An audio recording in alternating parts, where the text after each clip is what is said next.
Daniel, chapitre 12. En ce temps-là se lèvera Michaël, le grand chef, le défenseur des enfants de ton peuple. Et ce sera une époque de détresse, telle qu'il n'y en a point eu de semblable depuis que les nations existent jusqu'à cette époque. En ce temps-là, ceux de ton peuple qui seront trouvés inscrits dans le livre seront sauvés. Plusieurs de ceux qui dorment dans la poussière de la terre se réveilleront, les uns pour la vie éternelle, et les autres pour l'opprobre, pour la honte éternelle. Ceux qui auront été intelligents brilleront comme la splendeur du ciel, et ceux qui auront enseigné la justice à la multitude brilleront comme les étoiles, à toujours et à perpétuité.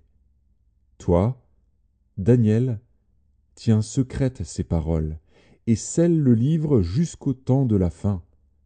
Plusieurs alors le liront, et la connaissance augmentera. Et moi, Daniel, je regardais, et voici, deux autres hommes se tenaient debout, l'un en deçà du bord du fleuve, et l'autre au-delà du bord du fleuve. L'un d'eux dit à l'homme vêtu de lin, qui se tenait au-dessus des eaux du fleuve, « Quand sera la fin de ces prodiges ?»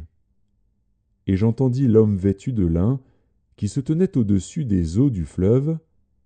Il leva vers les cieux sa main droite et sa main gauche, et il jura par celui qui vit éternellement que ce sera dans un temps, des temps, et la moitié d'un temps, et que toutes ces choses finiront quand la force du peuple saint sera entièrement brisée.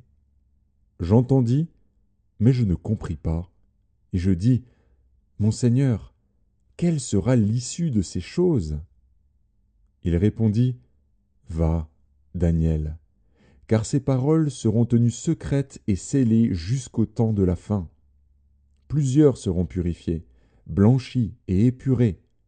Les méchants feront le mal et aucun des méchants ne comprendra, mais ceux qui auront de l'intelligence comprendront.